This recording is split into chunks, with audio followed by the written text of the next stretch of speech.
भयणीनो आनी भावनो,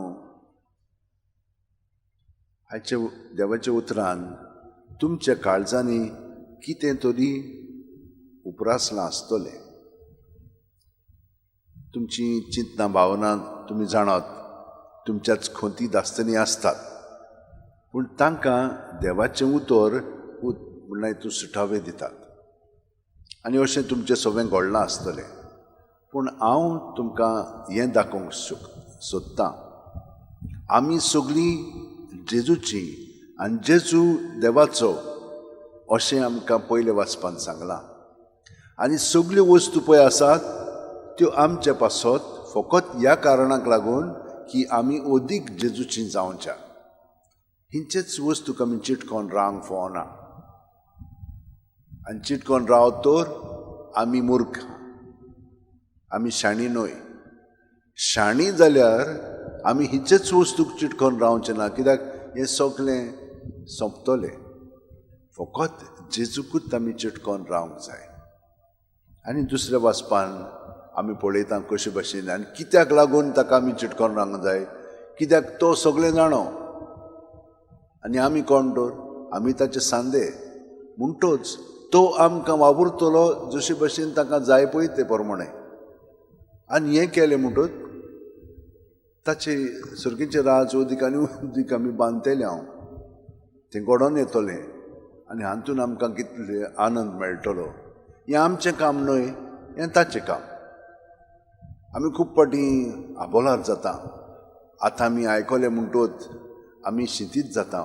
हे आमच्या भारतांत आसात तितले आमचे हिंदू भाव आयज तांचे म्हणल्यार चवथ आनी गणेशाचें फेस्त ते समरमतात. पूण आमकां क्रिस्तांवांक आनी मुसलमानांक ते काडूंक सोदतात. अशें म्हणून तांचे मदें एक अजेंडा आसा. आमी भियोंक फावना. आमी भियोंक फावना कित्याक जेजून आमकां सांगलां की आख्खो संवसार ताच्या ताब्या खाल येतलो. हें आमकां कितलें काडलें जाल्यार आमी ताका एकवटून रावतलीं. आनी जीं कोण वचोंक जाय तीं वेतीलीं. पूण जीं कोण ताचे सवे रावतात तांकां सर्गीचें सूख आसा. ह्या संवसारांतल्यो वस्तू मदें न्हय, ह्या संवसारांतल्यो वस्तू सारक्यो मूर्ख अशें आमकां पयले वाचपान सांगलां. तें थोडोच त्यो उत्ता पळय तसल्यो, चड गुत्तो गोना. पूण सगल्यो बऱ्यो वस्तू त्या त्या प्रमाणांत आमी ताचो वापर करूंक जाय. आनी जो कोण आपणाक वयर कोत्ता तो खाली पडटलो म्हूण ताणें सांगलां.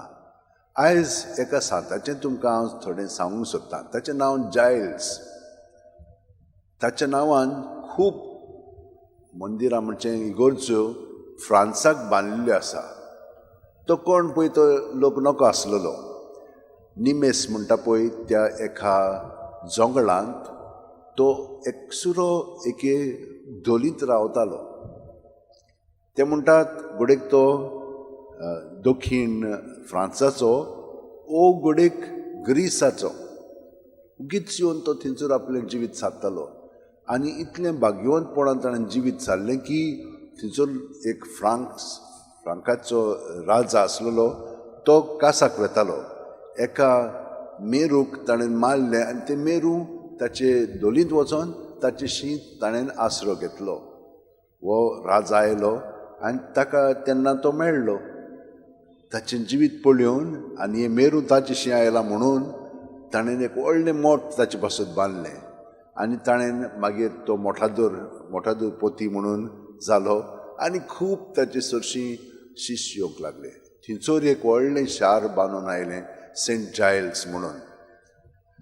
मागीर ताणें खूब लोकांक मदत केली आनी हे परी ताचें जिवीत ताणें सारलें. मेल्या उपरांत खूब मिलाग्री जावंक लागल्यो. आतां 8व्या शेंकड्यांत वा 7व्या शेंकड्यांत ताचें मरण जालें. पूण 19व्या शेंकड्यांत भरपूर लोक ताचेशी वचोंक लागलो. आनी ताच्यो पळय रेलिक्स आसलेल्यो हेणे तेणें व्हेल्ल्यो त्यो पोत्तून हाडूंक लागले.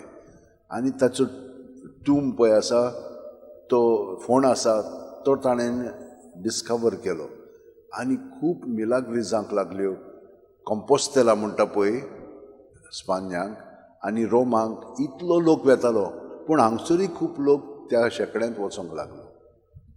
कित्याक खरेपणी तो कितें म्हणटालो न्हय, आमी नम्रताय तर बाळगून दवरीत जाल्यार आमकां देवाची जाणवाय मेळटली.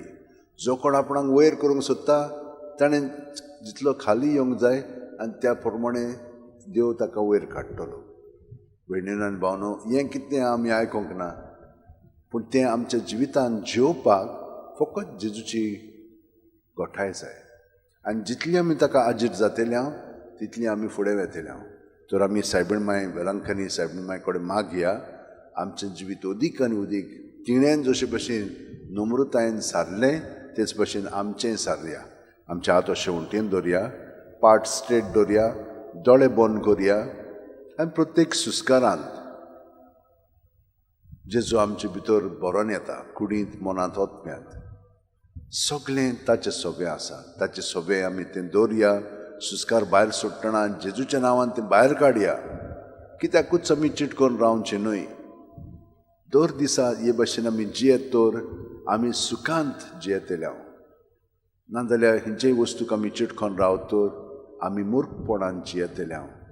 आनी आमची ही संवसारीक जाणवाय देवा फुडें कांयच न्हय. तर हें सगळें ताकाच ओपून दिवया आनी ताचे जाणवायेन आमचें जिवीत सादया.